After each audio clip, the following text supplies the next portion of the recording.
नमस्कार, आप देख रहे हैं इंडिया वॉइस। मैं हूं आपके साथ रिया डंगवाल। उत्तराखंड में लोकसभा चुनाव के लिए मतदान का प्रतिशत 57% रहा, लेकिन ये वोट प्रतिशत भी पिछले लोकसभा चुनाव से कम है, क्योंकि पिछले लोकसभा चुनाव में 61% मतदान हुआ था, जो उत्साहजनक कहा जा सकता है। लेकिन इस बार वोटरों को वोट तक खींचने में राज्य के माननीय नाकाम साबित रहे हैं। आलम यह है कि दिग्गजों के पोलिंग बूथ पर कम वोटिंग हुई है। देखिए रिपोर्ट।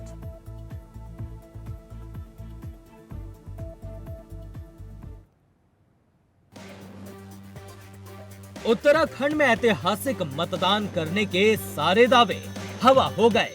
खुद मुख्यमंत्री पुष्कर सिंह धामी के नगला तराई बूथ पर भी पिछले लोकसभा चुनाव के तुलना में इस बार 11% कम वोट पड़े। कैबिनेट मंत्री सौरभ बहुगुणा के बूथ पर 11.57% कम मतदान हुआ, जबकि सबसे ज्यादा मतदान इस बार उनकी ही विधानसभा में हुआ है। कांग्रेस प्रदेश अध्यक्ष करण मेहरा के पोलिंग बूथ पर भी इस बार मतदान में 1% की वृद्धि हुई है, यानी पिछली बार 52.95% मतदान रहा और इस बार 53.27% का मतदान हुआ। अल्मोड़ा सीट पर कांग्रेस के प्रत्याशी प्रदीप टमटा के पोलिंग बूथ पर भी इस बार 52% मतदान हुआ है, जबकि 2019 में उनके पोलिंग बूथ पर 57% मतदान हुआ था। कुछ इसी तरह का हाल बीजेपी के प्रत्याशी अजय टमटा के पोलिंग बूथ का भी है, जहां पर इस बार 53% मतदान हुआ था, जबकि साल 2019 में इस पोलिंग बूथ पर 53% ही मतदान हुआ था।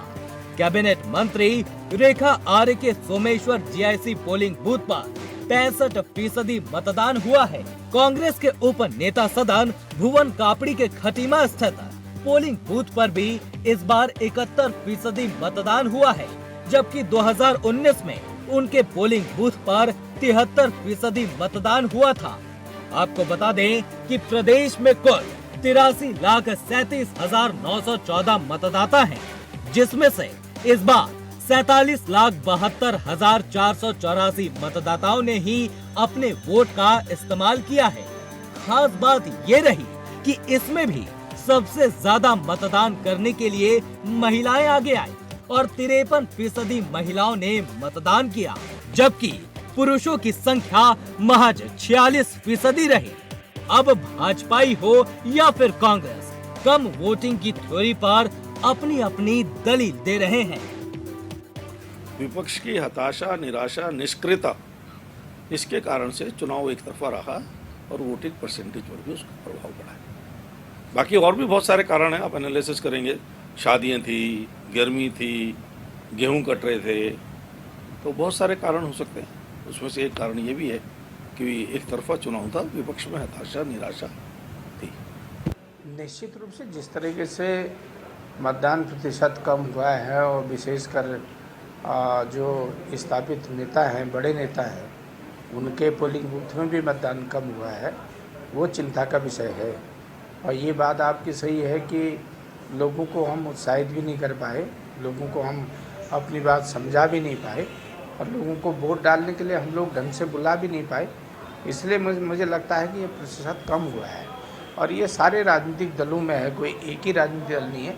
जितने भी महानुभाव हैं, विधायक हैं या सांसद रहे हैं, वरिष्ठ मंत्रीगण रहे हैं, उनके गृह क्षेत्र में पार्टी का ये मत प्रतिशत गिरा है और वास्तव में ये उनके लिए भी चिंता का विषय है और ये सारे राजनीतिक दलों के लिए भी चिंता का विषय है। इसका कम से कम संज्ञान लेना चाहिए और इसका समाधान भी निकालना चाहिए। उत्तराखंड में लोकसभा चुनाव के लिए वोटिंग हो चुकी है, जिसमें अब 1.5% की बढ़ोतरी के साथ अब 57.24% मतदान हुआ है। मतदान प्रतिशत में सबसे ज्यादा हरिद्वार लोकसभा सीट रही है, जहां पर 63.53% मतदान हुआ है, जबकि नैनीताल उधम सिंह नगर सीट पर 62.57% मतदान हुआ है।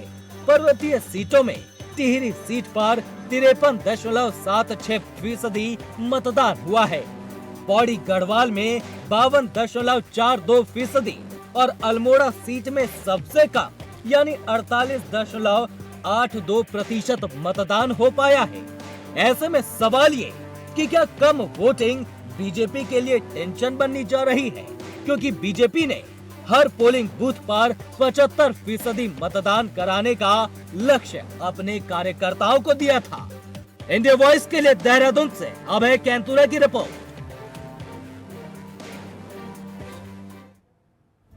तो उत्तराखंड की 5 लोकसभा सीटों पर बीते 19 अप्रैल को मतदान हुआ। मतदान प्रतिशत अब की बार 2014 और 2019 के मुकाबले कम रहा, 57% मतदान देखने को मिला। अब मतदान प्रतिशत कम होना, इसके क्या मायने निकाले जाए, ये किसके लिए खतरे की घंटी और किसके लिए खुशखबरी है, आज इसी पर चर्चा करेंगे। हमारे साथ खास मेहमान जुड़ गए हैं। शांति प्रसाद भट्ट जी हमारे साथ, प्रदेश प्रवक्ता कांग्रेस से जुड़ गए हैं। देवेंद्र भसीन जी राज्य मंत्री बीजेपी से जुड़ गए हैं और जय सिंह रावत वरिष्ठ पत्रकार हमारे साथ जुड़ गए हैं। आप तीनों का ही बहुत बहुत स्वागत है कि आपने समय निकाला और कार्यक्रम का हिस्सा बने। सबसे पहले देवेंद्र भसीन जी आपके पास आऊंगी। अब की बार जो मतदान प्रतिशत रहा वो पिछले 2 बार से यानी 2014 और 2019 के मुकाबले कम है। किस तरह से, क्या मायने बीजेपी इसके निकाल रही है, किस तरह से इस मतदान प्रतिशत को आप देख रहे हैं? देखिए, मूल रूप से तो मैं इस बात का पक्षधर हूँ कि मतदान प्रतिशत अधिक से अधिक होना चाहिए और ये लोकतंत्र की मजबूती के लिए बहुत आवश्यक भी है। लेकिन जैसा कि आपने आंकड़े भी दिखाए और मीडिया में आया भी है कि पहले की अपेक्षा मतदान में कमी आई है, तो निश्चित तौर पर मैं इसको बहुत अच्छा नहीं मानता। इस पर हमको चिंता करनी चाहिए, सभी लोगों को चिंता करनी चाहिए। लेकिन अगर हम राजनीतिक विश्लेषण करें तो ये मतदान का जो कमी आई है उसमें भारतीय जनता पार्टी का कोई नुकसान नहीं है। कारण ये है कि जो कांग्रेस के हमारे नेता थे और जो उनके समर्थक थे, उनके बीच में पहले दिन से ही भारी निराशा थी और यही कारण था कि कांग्रेस के बड़े नेता चुनाव लड़ने से दूर रहे और जो उनके स्टार प्रचारक थे, तो उनमें राहुल जी हों चाहे खड़गे जी हों, ये लोग उत्तराखंड आए नहीं क्योंकि इनको मालूम था कि उत्तराखंड में जाकर के अपना समय ही खराब करना होगा। चलिए, उनके स्टार प्रचारक नहीं आए, बीजेपी के तो तमाम बड़े दिग्गज आए, प्रधानमंत्री नरेंद्र मोदी, अमित शाह, राजनाथ सिंह, स्मृति ईरानी, लेकिन उसके बाद जितनी भीड़ बीजेपी के कार्यकर्ता जनसभाओं में जुटाने में सफल रहे, उतनी भीड़ पोलिंग बूथ पर नहीं दिखी। भैया जी, मैं यही बात आगे कहने वाला था कि हमारे स्टार प्रचारक आए क्योंकि हमको 5 सीटें जीतने का पूरा हमारा लक्ष्य था और हम 5 सीटें शानदार बहुमत से जीतेंगे। और अगर हम मतदान दिन की बात करेंगे तो पूरे प्रदेश के अंदर हर मतदाता बूथ पर हमारा बस्ता लगा हुआ था, हमारे कार्यकर्ता मौजूद थे। लेकिन कांग्रेस के बहुत से स्थानों पर तो बस्ते ही नहीं लगे, उनके कार्यकर्ता मौजूद ही नहीं थे। तो मैं ये कहना चाहता हूँ कि जो शत गिरा है उसके पीछे कांग्रेस की जो निराशा है, उनका मतदाता जो है वो घर से नहीं निकला क्योंकि उसको पता था कि उनकी पार्टी जीतने वाली नहीं है। यानी बीजेपी के मतदाता घर से निकले। हमारा मतदाता घर से निकला है और अब 5 सीटें बहुत शानदार तरीके से जीतने जा रहे हैं। ठीक है, आऊंगी मैं आपके पास देवेंद्र भसीन जी। एक बार शांति प्रसाद जी का रुख कर लेते हैं। शांति प्रसाद जी, अगर बात की जाए जिस तरह से भारतीय जनता पार्टी आरोप लगा रही है, वो कह रही है उनके मतदाता जो है वो घर से बाहर निकले, उन्होंने वोटिंग करी। कांग्रेस के जो मतदाता है, क्योंकि उन्हें उम्मीद ही नहीं थी, कांग्रेस का कोई बड़ा चेहरा आया नहीं, जोश भरा नहीं गया, माहौल नहीं बनाया गया, तो कांग्रेस पर उन्होंने ठीकरा फोड़ दिया है कम मतदान का। देखिए, भारतीय जनता पार्टी के प्रवक्ता भसीन साहब बहुत विद्वान हैं और उन्होंने बड़ी होशियारी से, बड़ी विद्वता से अपनी पार्टी को ढक दिया है। आपने सवाल भी पूछा कि प्रधानमंत्री जी आए, राजनाथ सिंह जी आए, योगी जी आए, सारे नेता आए, फिर भी मत प्रतिशत नहीं बढ़ा पाए। सत्ता पक्ष की हमेशा अधिक जिम्मेदारी होती है और सत्ता पक्ष से लोग इतने बेरुख थे, इतनी नाराजगी थी। भट्ट जी, एक बात बताइए, कई सारे पोलिंग बूथ ऐसे थे जिसमें आपके कार्यकर्ता मौजूद नहीं थे, जो अभी भसीन साहब ने भी कहा। बिल्कुल निराधार आरोप है, बिल्कुल निराधार आरोप है। हमारे कई सारे पोलिंग बूथ ऐसे थे जिसमें आपके बस्ते तक नहीं थे। बस्तों पर रहे, जमकर वोटिंग भी की है भसीन और साहब बताइए, वोटिंग का फायदा कांग्रेस को होने जा रहा है। कांग्रेस 5 सीटों पर चुनाव जीतने जा रही है। 4 तारीख को भी आप बुलाइएगा, मैं रहूंगा 4 तारीख को। कांग्रेस की तरफ से वकालत कर रहे हैं, हम 5 सीट पर चुनाव जीत रहे हैं क्योंकि यूकेडी का तो उत्तराखंड में आधार ही खत्म हो चुका है, इनका तो कोई बस्ता ही नजर नहीं आ रहा था। तो शांति प्रसाद भट्ट जी के जो कार्यकर्ता तो थे कहाँ, कहीं बस्ता ही नहीं लगा इन लोगों का। यूकेडी का कहीं पर बस्ता दिखाई नहीं दिया, इनका कोई उम्मीदवार मैदान में उस रूप में नहीं था। तो ऐसे में शांति प्रसाद भट्ट जी अगर कांग्रेस की वकालत करते हैं तो अपने आप बड़ी आश्चर्यजनक बात है। लेकिन जो बात मैं कह रहा हूँ, मैं तो धरातल की बात कह रहा हूँ। मैं धरातल की कांग्रेस बात का ये कह प्रवक्ता रहा हूँ, कि यूकेडी हमारा का नहीं हूँ। feedback है, और जितना मैंने घूमा उस दिन, वो घूमने वाला दिन जो था उसमें सीधे तौर पर हमारे वसीम सभी साहब, वो जो कांग्रेस के प्रवक्ता, आप कंफ्यूज हो रहे हैं, यूकेडी से नहीं है वो। जी, अभी आप शांति प्रसाद जी कांग्रेस के हैं। अच्छा ठीक जी, है, जी। फिर मेरी गलती है, मैं स्वीकार करता हूँ। तो शांति प्रसाद भट्ट जी, मैं तो केवल यही कह रहा हूँ कि आपके कार्यकर्ता आपके बस्ते पूरे नहीं लग पाए। आप कह रहे हैं, ठीक है, मैं उसका बहुत खंडन नहीं करूंगा क्योंकि आप अपनी बात को अच्छे ढंग से कह रहे हैं, कोई विवाद की बात नहीं मैं इसमें करना चाहता। लेकिन मैं ये कहना चाहता हूँ कि भारतीय जनता पार्टी का बस्ता भी लगा, कार्यकर्ता मौजूद थे, हमारे मतदाता वोट डालने के लिए आए और हमें इसका निश्चित तौर पर लाभ मिलने ठीक है वाला वसीम और हम साहब। पांचों जय सिंह रावत जी का रुख करूंगी।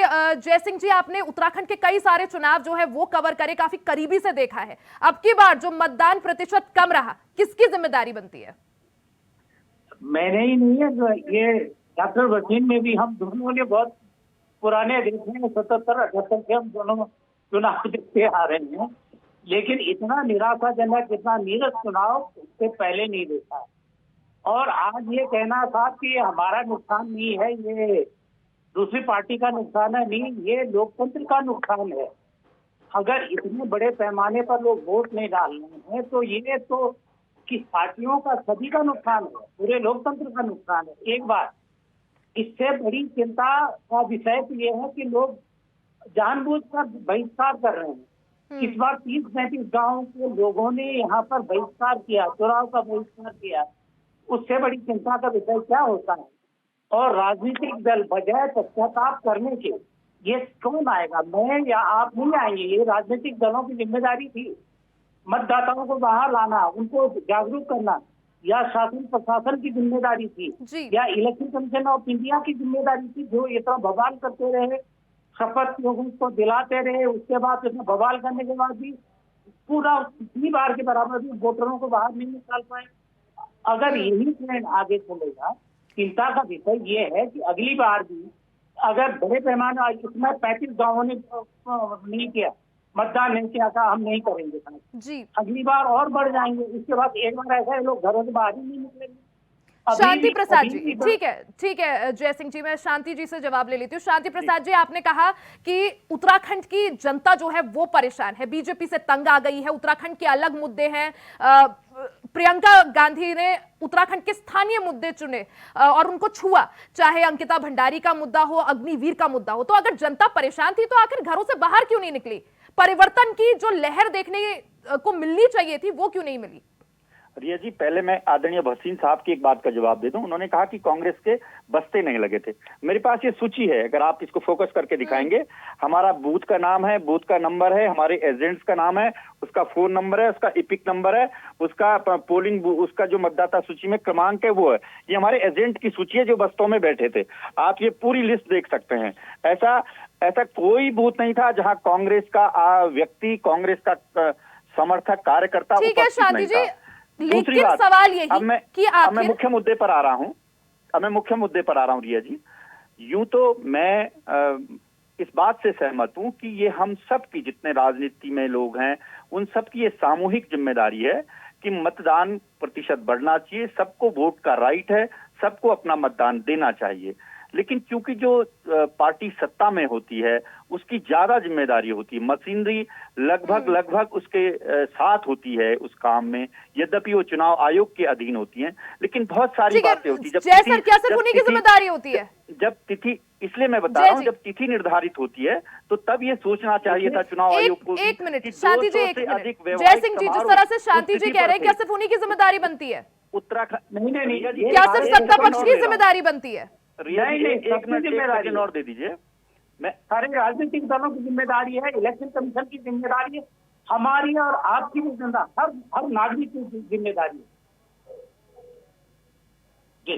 मैं इसलिए भी कह रहा हूँ रिया जी, क्योंकि उस दिन लगभग 200 से 300 शादी समारोह उस दिन थे, और पहाड़ी जो 9 जिले हैं, इन जिलों में जो लोकल मेले थौलू होते हैं वो भी प्रारंभ हो चुके थे। बहुत सारे लोग उन मेलों में भी व्यस्त थे, देव डोलियां भी उसमें नाचती हैं, बहुत सारे धार्मिक शांति जी, लेकिन ये भी तो एक पॉइंट था ना कि 25 ऐसे गांव थे, 25 ऐसे क्षेत्र थे जहां चुनाव का बहिष्कार किया गया, लेकिन वहां भी लोगों ने आपके लिए वोट नहीं डाला, कांग्रेस को एक विकल्प नहीं देखा बीजेपी के आगे। मैं सहमत हूं इस बात से, इसीलिए मैं कह रहा हूं कि भारतीय जनता पार्टी जो डबल इंजन की सरकार है, उत्तराखंड में भी है, देश में भी है, उसने क्यों नहीं वो समाधान निकाला? जब उनको पता था आगे चुनाव है, लोग बहुत दिन से ज्ञापन दे रहे थे, सरकारों को पत्र सौंप रहे थे, तो इनके अधिकारी क्यों नहीं वहां गए? आप बताइए, क्या टोपी ट्रांसफर कर रहे हैं दूसरे इनके ग्रुप 5 सांसद क्या कर रहे थे?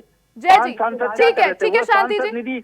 वो सांसद निधि जो वापस गई है, जो खर्च नहीं हो पाई है, अगर उन गांवों के विकास में लग जाती तो वो मत देते, वोट देते। शांति जी, खत्म हो गए ना वो मुद्दे? जनता वोट डालने नहीं आई, विकल्प नहीं देखा उन्होंने बीजेपी के आगे आपको? जय जी आप बताइए। बिल्कुल देखा है, निश्चित रूप से जिम्मेदारी पक्ष की भी है, विपक्ष की भी है, मतदाताओं को बाहर निकालने की, उनको जागरूक करने की। लेकिन ये लोग घरों में बैठे रहे, इन्होंने कहा कि भाई जिसको जरूरत होगी हमको वोट देंगे, नहीं जरूरत होगी तो नहीं होगी, तो इसको कोई बात नहीं। कि या ये अभी जो बंसल साहब का ये आ रहा था, हमारे सारे वोटर निकल आए, माना आपके वोटर मानते हैं हम कि ये 57.24% वोट पोल हुआ, इतने लोग आए, इनमें से 10% अगर विपक्ष को दो तो विपक्ष के पास तो 52-53% हो जाते हैं, उनके पास ज्यादा हो जाते हैं, इसका मतलब आपके पास कम वोटर हैं। आप क्या ये 42.75% के विपक्ष के वोटर मानते हैं? तो ये तर्क जो है ना राजनीतिक दलों का, ये तर्क नहीं, ये कुतर्क है, ये दरअसल सिस्टम का फेलियर है। और हमारे अब तक हम तो यही कहेंगे, हमारे उत्तराखंड के जो राजनीतिक दल हैं, मैं ये नहीं कह रहा हूँ वो बीजेपी है या कांग्रेस है, संपूर्ण जो हमारा राजनीतिक तंत्र है ये उसका फेलियर है। बिल्कुल जय जी, यानी चाहे वो बीजेपी हो चाहे वो कांग्रेस हो, जनता को घरों से बाहर निकालने में कारगर जो है यहाँ पर नहीं दिखे। देवेंद्र भसीन जी आपके पास आऊंगी, जिस तरह से आपसे पूछना चाहूंगी कि आप पन्ना प्रमुख नहीं बनाए गए थे? देखिए, भारतीय जनता पार्टी ने पन्ना प्रमुख तक की संरचना कर रखी थी, और ये जो अभी हमारे शांति भाई कह रहे थे, लेकिन जो संकल्प लिया था कि हर बूथ पर जो कार्यकर्ता है वो 75% से ज्यादा जो है मतदान कराने की उन पर जिम्मेदारी दी गई थी, वो चीज ग्राउंड लेवल पर नहीं दिखी भसीन जी। देखिए रिया जी, मैंने शुरू में एक बात कही थी, मैंने एक बात की चिंता प्रकट करी थी कि जो मतदान प्रतिशत गिरा है वो निश्चित तौर पर लोकतंत्र के लिए ठीक नहीं है, बढ़ना चाहिए। क्योंकि अगर निर्णय में आप तो कह रहे हैं 5 सीटें जीत रहे हैं, मतदान प्रतिशत कम रहा, लेकिन बीजेपी 5 सीटें जीत रही है। मैं दोनों बातें कह रहा हूँ, मैं एक राजनीतिक बात कह रहा हूँ, एक आपसे मैं सैद्धांतिक बात कह रहा हूँ। मैं लोकतंत्र की दृष्टि से देखता हूँ, एक व्यक्ति होने के नाते, नागरिक होने के नाते, एक कार्यकर्ता होने के नाते मुझे लगता है कि मतदान प्रतिशत और अच्छा होना चाहिए। लेकिन जहाँ तक वर्तमान में धरातल की सच्चाई है वो ये है कि इस मतदान के बावजूद भी हम 5 सीटें जीतेंगे। और मैं भी कह रहा हूँ, और जो पीएम मोदी की रैली में मुख्यमंत्री पुष्कर सिंह धामी ने कहा था कि बीजेपी को 2-2 लाख, 3-3, 4-4 लाख के अंतर से, इतने लाखों के वोटों के अंतर से बीजेपी को जिताए, अब भी यही दावा आप करेंगे? मैंने कहा ना कि इस समय मैं जब मोटी बात कह रहा हूँ आपसे, मोटी बात मैं ये कह रहा हूँ कि जो मतदान हुआ है उसमें अधिकांश मतदान हमारे पक्ष में हुआ है और हम 5 सीटें बहुत अच्छे अंतर के साथ जीतने वाले हैं, ये मेरा निवेदन है। और जहाँ तक कम मतदान की बात है तो मैं भी सहमत हूँ अपने साथियों के साथ कि मतदान और अधिक अच्छा होना चाहिए, और इसमें सामूहिक जिम्मेदारी है, चाहे राजनीतिक दल हो, चाहे प्रशासन हो, चाहे चुनाव आयोग हो। चुनाव आयोग भी परेशान है इसको लेकर के। और ये 34 गाँव की बात आ रही है चुनाव बहिष्कार की, तो शांति भाई कह रहे थे कि सरकार के खिलाफ है, तो शांति जी वो जो बहिष्कार है वो पूरे सिस्टम के खिलाफ बहिष्कार है, वो भाजपा के खिलाफ बहिष्कार नहीं था। उन्होंने कांग्रेस के पक्ष में कोई जो है अपील नहीं करी, ना उनको वोट डाला, वो वोट डालने गए नहीं। तो लेकिन लोगों का जो ग्रामीण थे देवेंद्र भसीन जी, उनका यही कहना था कि साफ तौर पर नारा यही दिया था, रोड नहीं तो वोट नहीं, विकास नहीं हुआ। और 10 सालों से 2014 से 5 सीटों पर बीजेपी काबिज है, क्या किस तरह से देखें? देखिए निश्चित तौर पर हमने उसका गंभीरता से विकास नहीं हुआ, ये किसकी जिम्मेदारी? देवेंद्र कह रहा हूँ आपसे, मैं कह रहा हूँ ना आपसे कि माननीय मुख्यमंत्री श्री पुष्कर सिंह धामी जी ने जैसे ही आंकड़े सामने आए हैं, बहिष्कार की बात सामने आई है, लेकिन जय सिंह जी आपके पास आऊंगी, जिस तरह से भसीन जी कह रहे हैं कि जब चुनाव बहिष्कार कर दिया ग्रामीणों ने, उसके बाद मुख्यमंत्री पुष्कर सिंह धामी एक्टिव होते हैं और कहते हैं कि इनकी समस्याओं का समाधान किया जाए। 10 साल क्या हुआ उस क्षेत्र में? 10 साल जो काम हुआ उसका आकलन क्यों नहीं किया गया? अब ये कहते हैं जब चिड़िया चुग गई खेत वाली बात है। दूसरी बात अभी ये कह रहे हैं सिस्टम, ये हराली जो है नगर पंचायत है, वहाँ पे एक देवराड़ा वहीं पर गांव है, उसको नगर पंचायत में शामिल कर दिया। वो बहुत पहले से मांग कर रहे थे, हमको मुक्ति दो, हमको नगर में पंचायत में नहीं शामिल होना, हम गांव में ही ठीक है। निरंतर वो चुनाव बहिष्कार की धमकी दे रहे थे। बाकी जगह आप कहते हैं सड़क नहीं बनी तो आप फॉरेस्ट एक्ट का सामने आ गया, लेकिन उसमें क्या आया? उनको जबरन क्यों किया गया? जबरन उसको शामिल करने का मतलब नगर पालिका, नगर निगम या नगर पंचायत में किसी गांव को शामिल करने का मतलब उस गांव में जमीनों की खरीद फरोख्त को खुली छूट देना होता है, क्योंकि तंत्र चाहता ही है तो जमीनों का फुर्द कराना चाहती है हमारा जो राजनीतिक तंत्र है। तो इस तरह से गंभीर। दूसरी बात मैं ये कह रहा हूँ, ठीक है कांग्रेस अगर 30-35 जितने गांवों ने बहिष्कार का निर्णय किया तो निश्चित रूप से कांग्रेस को भी नहीं किया, मतलब ये नहीं कि उनको कांग्रेस पसंद थी, लेकिन गुस्सा किसके प्रति था? पहला गुस्सा तो रूलिंग पार्टी के प्रति था, वो तो एक्सेप्ट करना चाहिए ना। उसके बाद हाँ तो कांग्रेस के प्रति भी खुश नहीं थे वो, इसलिए कांग्रेस को वोट नहीं डाला। लेकिन पहला क्योंकि उनकी सड़क कितनी बनानी थी, उनका बिजली पानी बाकी जो मूलभूत सुविधाएं अपोजिशन में तो नहीं देनी थी, वो तो देवेंद्र जी जैसा जय सिंह जी कह रहे हैं पहली जिम्मेदारी तो सत्ता पक्ष को लेनी चाहिए, 10 साल से आप लोग वहां पर हैं। जी मैंने शुरू में भी क्या कहा आपसे, मैंने यही कहा कि जो जिम्मेदारी हमारी है उसको स्वीकार करते हैं, और इसीलिए माननीय मुख्यमंत्री जी ने तत्काल उस पर कार्रवाई की है और उसमें अधिकारियों से कहा कि कौन लोग जिम्मेदार हैं जिन लोगों ने ऐसा जो है काम नहीं किया जिससे कि ग्रामीण नाराज हुए, तो ये जिम्मेदारी हमारी है, इसीलिए हम कार्रवाई कर रहे हैं। बाकी जो गुस्सा है वो निश्चित तौर पर सिस्टम के खिलाफ है।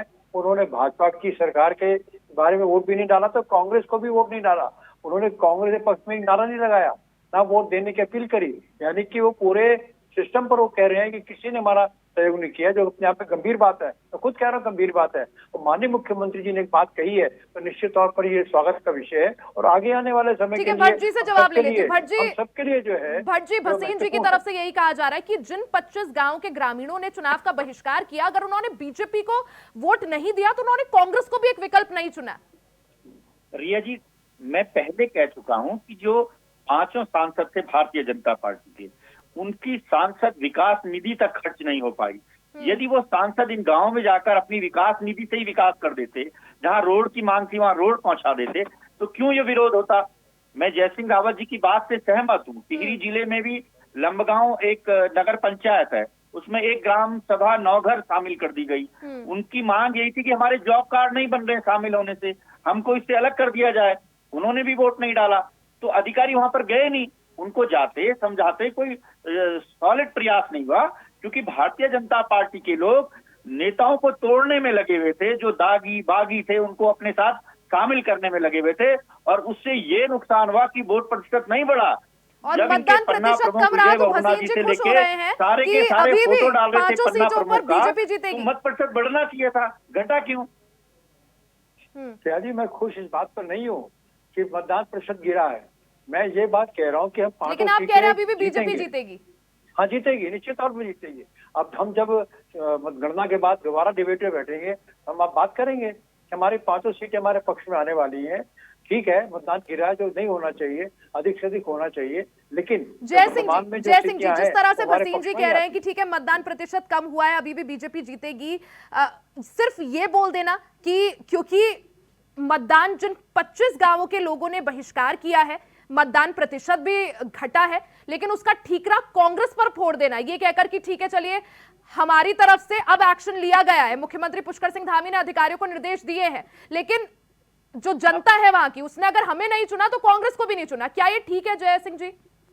नहीं, वो तो आधा सत्य है वो कि ठीक है कांग्रेस को भी नहीं चुना, वो तो बिल्कुल सही बात, हो तो फैक्ट है, वरना कांग्रेस को वोट डालते। लेकिन असली जिम्मेदारी किसकी थी? रूलिंग पर सड़क किससे बनाने थी, बाकी स्कूल किससे बनाने थे, ये मांग किससे थी? वो तो रूलिंग पार्टी के साथ थी, सरकार के साथ थी। तो पहला गुस्सा तो सरकार के खिलाफ था। एक बात मैं और बोलना चाह रहा हूँ, मैं ये कहना चाह रहा हूँ कि क्या ये तो महीनों से ये बहिष्कार के खबरें आ रही थी, महीनों से हम खुद रिपोर्ट कर रहे थे उस बातों को, क्या वो बातें मुख्यमंत्री जी के कानों तक गई या नहीं गई? क्या सरकार खुद मुख्यमंत्री पुष्कर सिंह धामी के बूथ पर भी 10% कम मतदान हुआ है? निश्चित चिंता नहीं ना, आज चिंता ये नहीं कि इतना मतदान क्यों गिर रहा है। अब आज अगर ये बनेगी माइनॉरिटी की सरकार बनेगी, माइनॉरिटी की सरकार बनने का मतलब यह है कि अधिकांश लोग क्योंकि का जनादेश उसके सरकार के पास होता ही नहीं है, तो फिर कैसे होगा? तो बेहतर स्वस्थ लोकतंत्र यही होता, यही होगा कि मैक्सिमम लोगों की भागीदारी हो अपनी सरकार के गठन में। ठीक है, तब जाके वो ज्यादा कल्याणकारी सरकार होगी। ठीक है जय सिंह जी। भसीन जी एक फाइनल कमेंट, और शांति प्रसाद जी आप भी एक फाइनल कमेंट, क्योंकि जो 11 हिमालयी राज्य हैं उनमें भी पिछले साल अगर 2019 की बात की जाए उत्तराखंड 10वें नंबर पे था मतदान प्रतिशत में, सबसे पीछे। अब ऐसे में अब की बार और मतदान प्रतिशत घटना किस तरह से देखें? एक फाइनल कमेंट सर। देखिए, निश्चित तौर पर ये अच्छी बात नहीं है, ये मतदान बढ़ना चाहिए और जनता के बीच में हमको इस बात का एनालिसिस करना होगा कि आखिर क्या स्थितियों में लोगों ने मतदान नहीं किया और कहाँ पर मतदाताओं को हम जागरूक करने में सफल नहीं हो पाए। लेकिन लोकतंत्र की रक्षा के लिए जरूरी है कि अधिक से अधिक लोगों की सहभागिता रहे, ये मेरा निवेदन है। और जहाँ तक राजनीतिक विश्लेषण का सवाल है, तो 5 सीटें जीते। तमाम अभियान चलाने के बाद भी मतदान प्रतिशत नहीं बढ़ पाया, किस तरह से देखे सर? Final comment sir. जिन गांव के लोगों ने, जिन बूथों पर मतदान नहीं हुआ है, उन्होंने अपनी समस्या से माननीय मुख्यमंत्री जी को पहले ही अवगत करा दिया था, सीएम पोर्टल पर भी शिकायतें डाली थी। उसके बावजूद भी भारतीय जनता पार्टी नहीं जागी, मुख्यमंत्री जी ने संज्ञान नहीं लिया और ये फर्क पड़ा कि मतदान प्रतिशत घटा है। ये सोचना चाहिए था, ये पर्वतीय राज्य है जिसमें 89% भाग पर्वतीय है, 67% भाग हिम से वनों से आच्छादित हैं और इसमें 18% भाग हिमाच्छादित है। इसलिए इनके लिए अलग से रणनीति बननी चाहिए थी और अधिकारियों को भी प्रयास करना चाहिए था, चुनाव आयोग को भी प्रयास करना चाहिए था। प्रयासों में निश्चित रूप से कमी रही है, उसके लिए बिल्कुल पूरी तरह से सिस्टम का फेलियर कि उत्तराखंड जिसको बनाने में इतना बड़ा संघर्ष, इतना लंबा संघर्ष, और उसके बाद ये राज्य बना, और अब भी जो मतदाता है उनको एक तरह से मनाने में, उनको घरों से बाहर खींचने में जो है राजनीतिक दल और पूरा का पूरा सिस्टम जो है नाकाम यहां पर दिखा। शांति प्रसाद भट्ट जी आपका बहुत बहुत शुक्रिया, देवेंद्र भसीन जी आपका बहुत बहुत शुक्रिया, और जय सिंह रावत जी आपका भी बहुत बहुत शुक्रिया कि आप तीनों ने समय निकाला और कार्यक्रम का हिस्सा बने। इसी के साथ जिस तरह से उत्तराखंड की बात की जाए, 5 लोकसभा सीटों पर मतदान पूरा हो गया है, 19 अप्रैल को वोटिंग हुई, लेकिन हालांकि इतने तमाम प्रयासों के बाद, दिग्गजों के दावों के बाद भी मतदान प्रतिशत अब की बार भी नहीं बढ़ा। 2014 और 2019 के मुकाबले मतदान प्रतिशत घटा है। अब ये किसके लिए खतरे की घंटी है, किसके लिए खुशखबरी है? उत्तराखंड की जनता ने किसको अपना समर्थन दिया है, इसके नतीजे 4 जून को पता चलेंगे। फिलहाल तब तक के लिए इसी के साथ इस कार्यक्रम में फिलहाल के लिए सिर्फ इतना ही। खबरों का सिलसिला जारी रहेगा, बने रहे हमारे साथ।